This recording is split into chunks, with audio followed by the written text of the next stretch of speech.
Shalom, shalom, shalom.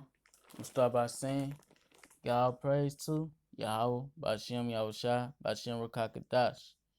Give double honors to the elders and apostles.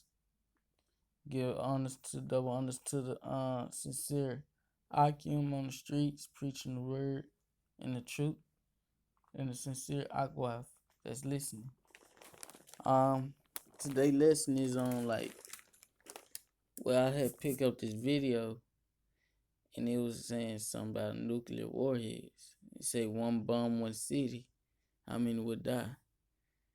And I got some scriptures ready on the side for it, so I'm gonna just start by watching the video.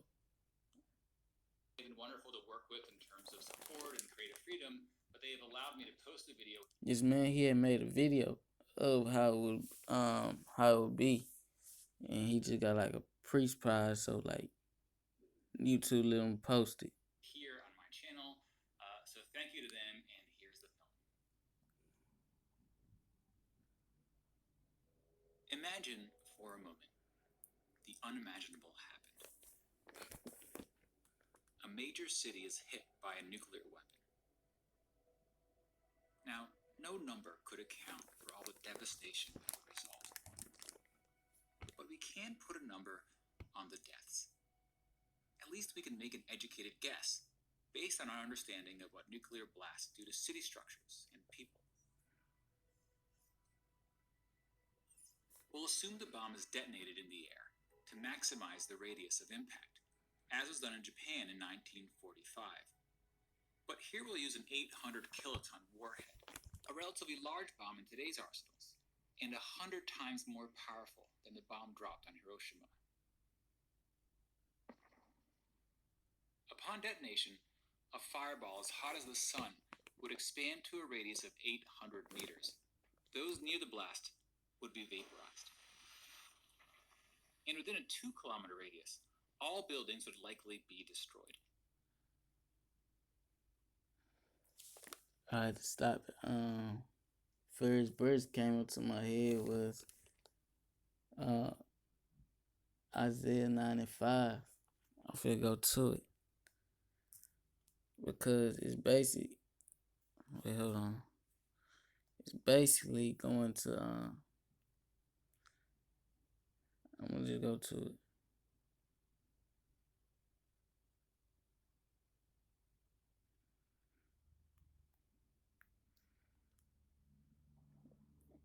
The scripture that comes to my head is that they shall burn as an oven as well. So I'm gonna start with this one. It said, for every battle of the warriors with confused noise and government and garments rolled in blood, but this shall be with burning and fuel of fire. They tell you, fuel of fire, missiles got used fuel of and it got a trail of fire behind it. So it's missiles to nuclear warheads. So basically, like, it ain't like no normal battle with swords, or guns. It ain't back. It's way worse than that. Hold on. I'm gonna go to Malachi 1 and 4.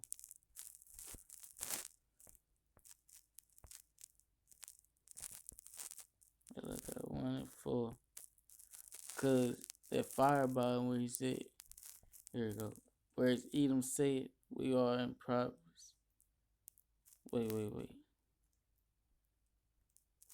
No. 4 and 1 is Malachi 4 and 1. 4 and 1. He said, for behold, the day cometh that shall burn as an oven. Now, don't this look like an oven? And we'll assume that Hold on, let me do it like this. virtually no one survives inside this area. A fireball as hot as the sun would expand to a radius of 800 meters. Those near the blast. See, look. It said, "For behold, the day cometh that shall burn as an oven, and all the proud, yea, and all that do wickedly shall be stubble. In that day that cometh shall burn them up, said the Lord of hosts, is that it shall leave them neither root nor branch." You finna see what's going on. You finna see the part where they shall be burned as stubble. They shall be stubble. And within a 2-kilometer radius, all buildings would likely be destroyed. It said that it shall leave them neither root nor branch. So all the buildings gonna be And destroyed. we'll assume that virtually no one survives inside this area. Nobody. Which, based on population density, would start the death tally at 120,000 people.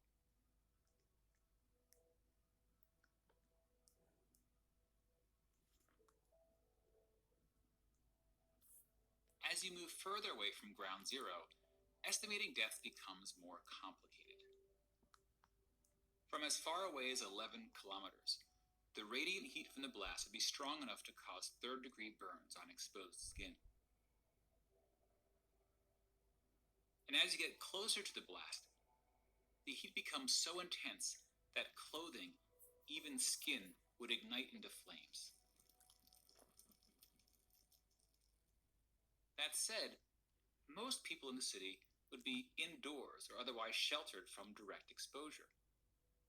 But the very structures that offered this protection would then become a cause of injury, as debris would rip through buildings and rain down on city streets.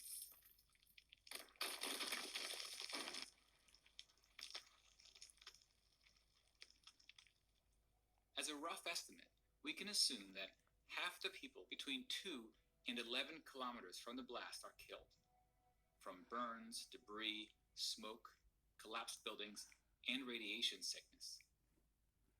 Did you not hear? He said radiation. And that's that pestilence. Let me see.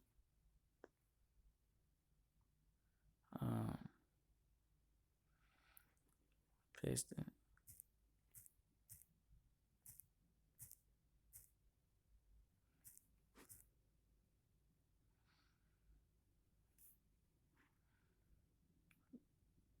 Like he did in Egypt.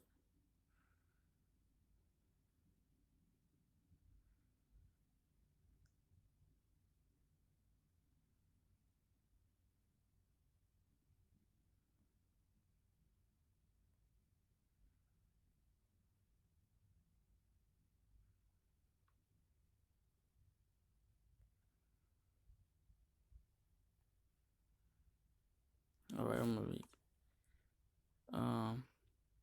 Leviticus 26, verse 25. "And I will bring a sword upon you that shall avenge the quarrel of my covenant. And when ye are gathered together with your cities, I will send the pestilence among you, and ye shall be delivered into the hand of the enemy." Wait, nah. I ain't want to use that one. "I will smite them with the pestilence, and this inherit them. It will make thee a greater nation, mightier than they."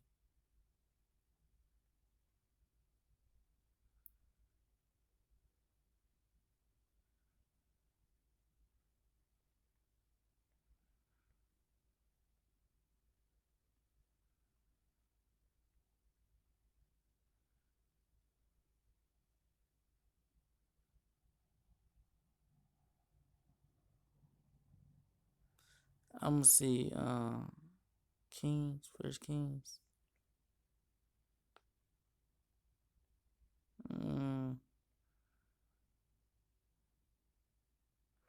Well, I can use this one. First Chronicles chapter 21, verse 14. "So the Lord sent pestilence upon Israel, and there fell of Israel 70,000 men." And this man said 50% will be killed off of radiation. We go Which translates roughly into an additional 500,000 people. half a Many of million. these deaths will occur days, even weeks after the attack. Radiation sickness takes about a week to cause death. And much of the dust and ash produced from the explosion will be dangerously radioactive, especially if it originated near ground zero. And the distance the particles travel will depend on the wind and other factors.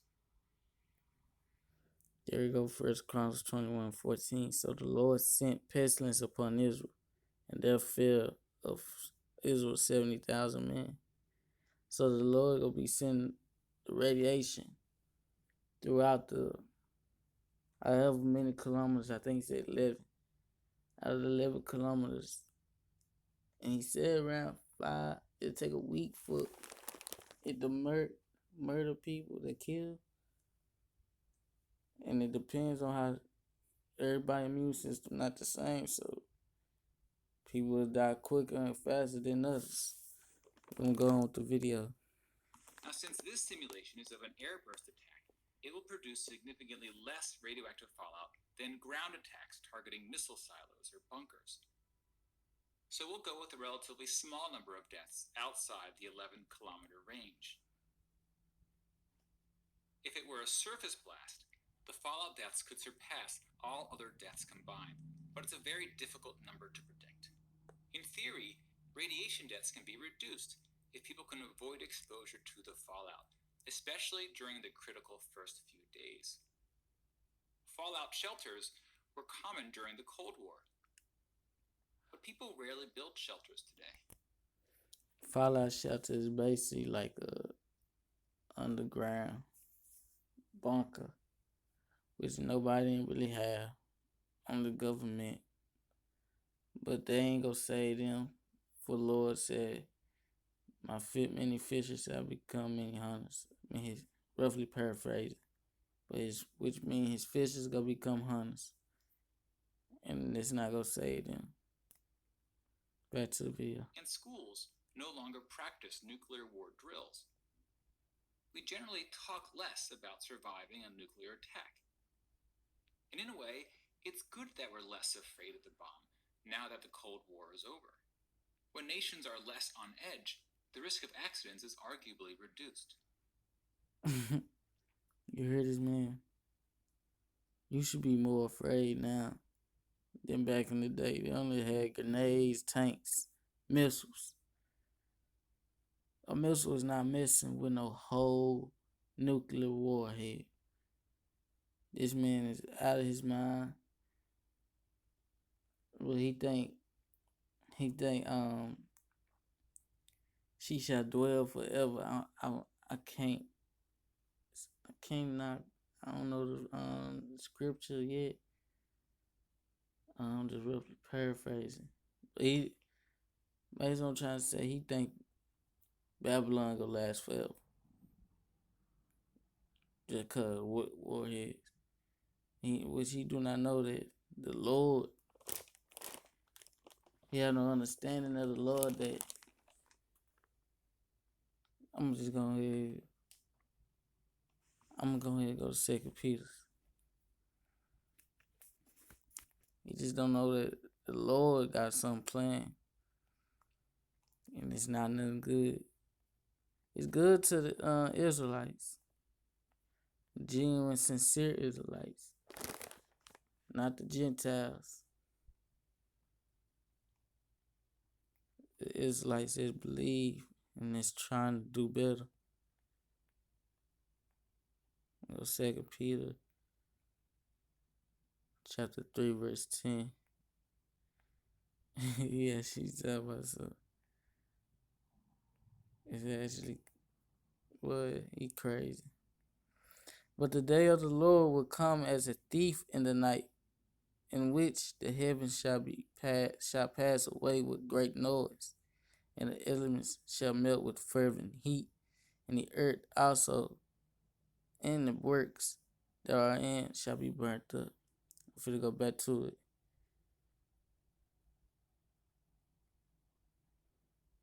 But here we'll use an 800 kiloton warhead, a relatively large bomb in today's arsenals, and 100 times more powerful than the bomb dropped on Hiroshima. Upon detonation, But in the day of the Lord will come as a thief in the night. This how the Lord gonna come. He gonna come save the elect in the 1/3 when like during while the nuclear warheads is coming. They said the righteous shall be scarcely saved. All right. A fireball as hot as the sun would expand to a radius of 800 meters. And saying which the heavens shall pass away with great noise. We're saying like the clouds, the sky, just everything just dark, black mist. Those near the blast would be vaporized. And look, and the elements shall melt with fervent heat. Don't you see how the elements just being disintegrated in this little simulator? And the earth also and the works that are therein shall be burnt up. The works, the buildings, the towers, the business, the owners, all that shall be burnt in their works, and the works shall be burnt. So all that they work for. Now it's funny to me though, but I like it. It's just gonna be going away. Hair salons, GameStop, car dealerships, all that, everything for to be gone. Just burned up just like that. Within a Matter 2-kilometer radius, all buildings would likely be destroyed. See, like buildings might be likely to be destroyed. Don't forget to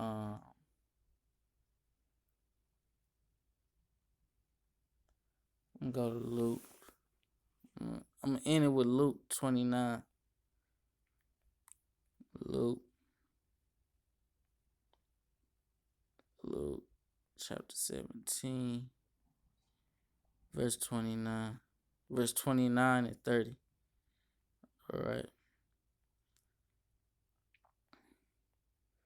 But the same day that Lot went out of Sodom, and rained fire and brimstone from heaven and destroyed them all.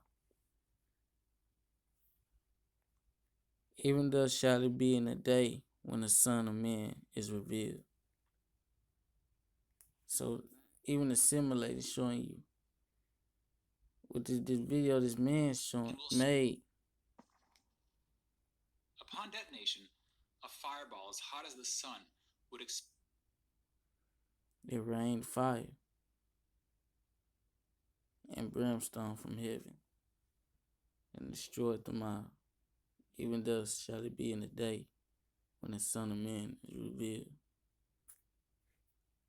Shalom. Kala. I said Kala. I don't know too much about my Hebrew, but Salakia. But I'm gonna say Shalom, Akim, and Akwaf. Stay in the truth. We too close to the end just to fall out now. And don't be caught up in the world.